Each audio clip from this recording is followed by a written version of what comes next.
For 25 years of marriage, I thought I had it all, a perfect family and a love that would last forever. Next week, I planned to arrange something that would change everything.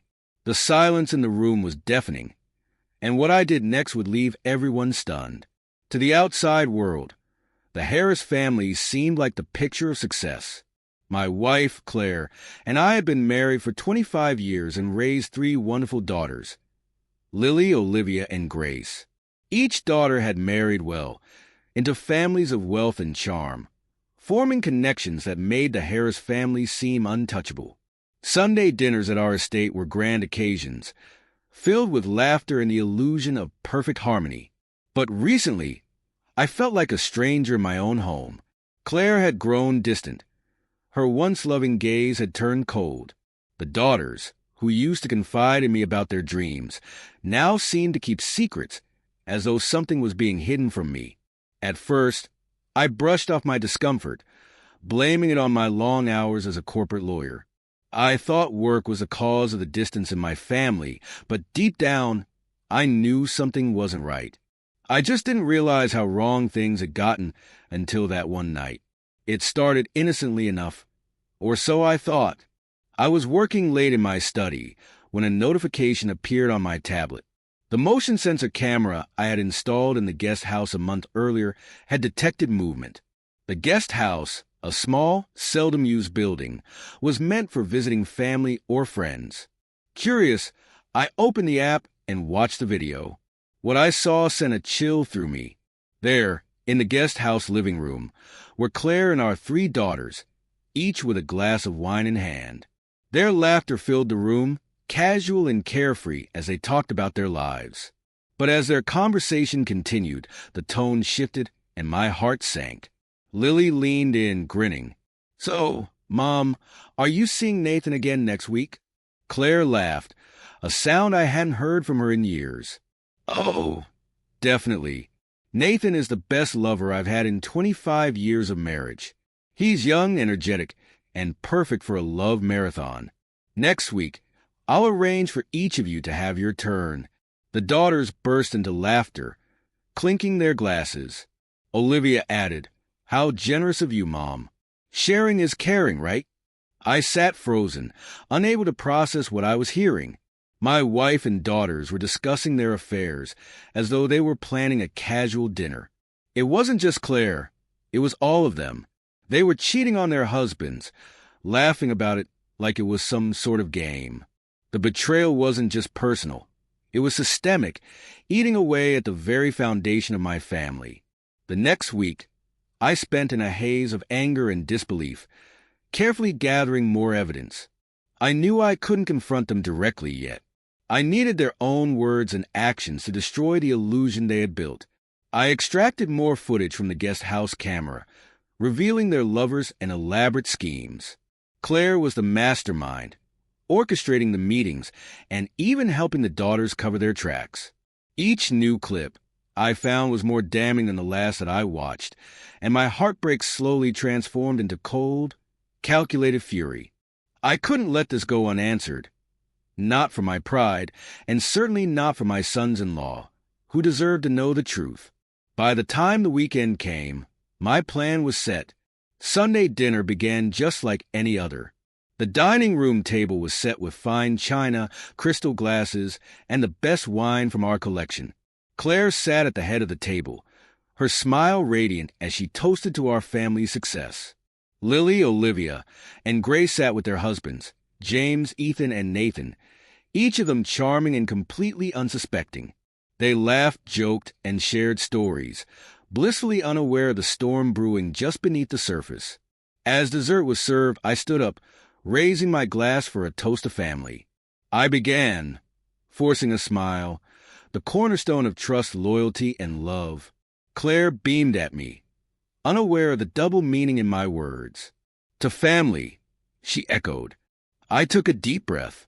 "Before we continue, I have something special to share with all of you." I walked over to the TV mounted on the wall and connected my tablet. The room fell silent as the screen lit up with the first video. Claire's laughter filled the room, her voice crystal clear. Nathan is the best lover I've had in 25 years of marriage. He's young, energetic, and perfect for a love marathon. The dining room erupted. James, Ethan, and Nathan froze, their faces going pale as the reality sank in. Lily's fork clattered to her plate. Olivia gasped, and Grace's eyes filled with panic. Claire's hand flew to her mouth, her perfect facade shattering. I paused the video and turned to face them. For years, I thought this family was built on love and trust. But tonight, I want you all to see what's really been happening behind closed doors. The silence in the room was deafening. All eyes were on Claire and the daughters, their once confident faces now masks of guilt and panic. The sons-in-law sat frozen, their disbelief turning into anger. Claire was the first to break the silence. "William," she stammered, her voice trembling. "I can explain."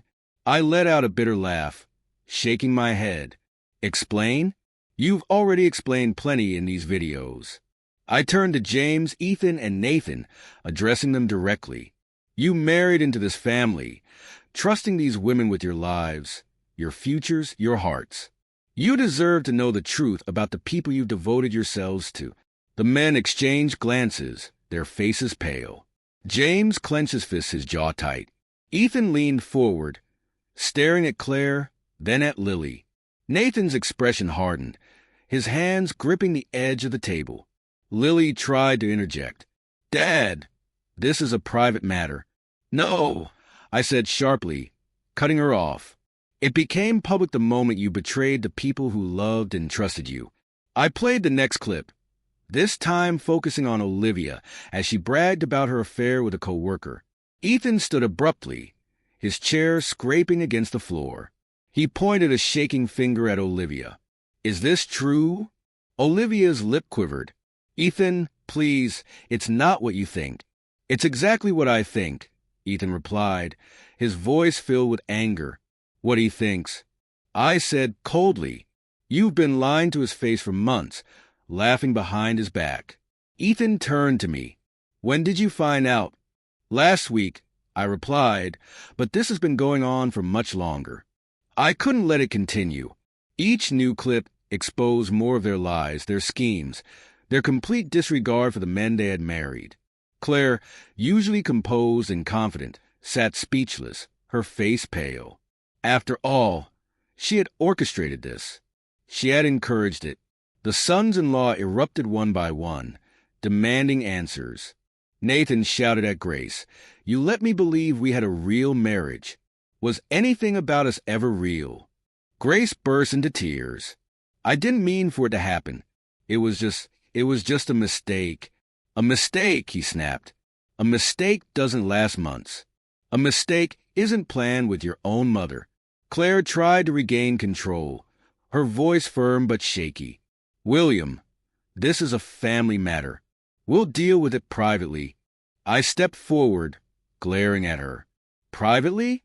You mean like how you dealt with your affair? Like how you encouraged our daughters to cheat on their husbands?" Her lips parted, but no words came out. I picked up a stack of envelopes from the side table and handed one to each of the sons-in-law. "These are divorce lawyers I've personally vetted. Each of you deserves better than this. If you choose to end your marriages, I'll cover all your legal fees." The room erupted again. The daughters pleaded with their husbands, trying to salvage the wreckage. "Don't do this," Lily begged, tears streaming down her face. "We can fix this." "You destroyed it," James snapped, crumpling the envelope in his hand. "You and your mother."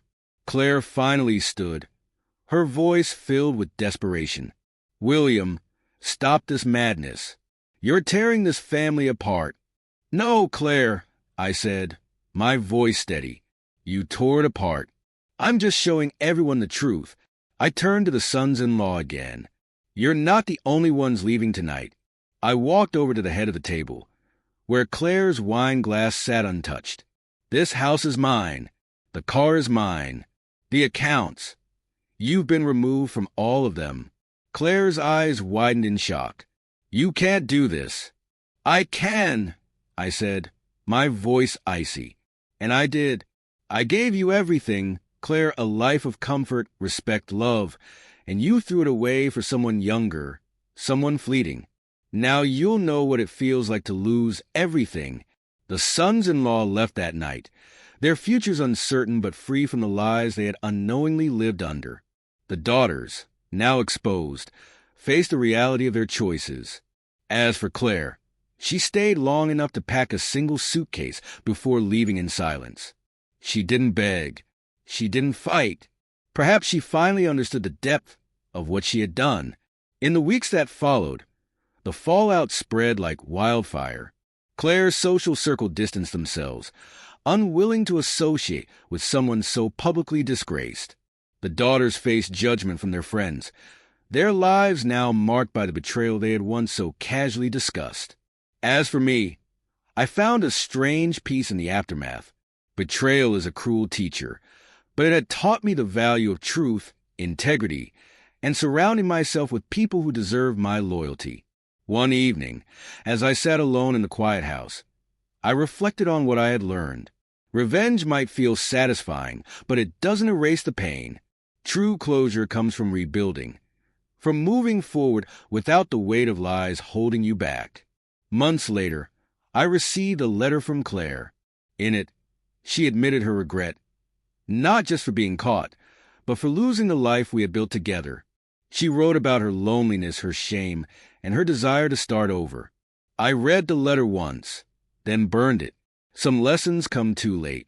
As I watched the flames consume the pages, I felt a lightness I hadn't known in years. I wasn't just free from betrayal. I was free to rebuild my life on my terms. This story reminds us that betrayal cuts deep, but it also reveals truths that can set us free. If you enjoyed this tale of revenge, justice, and redemption, don't forget to like, share, and subscribe to Lane's Stories for more gripping narratives that keep you on the edge of your seat.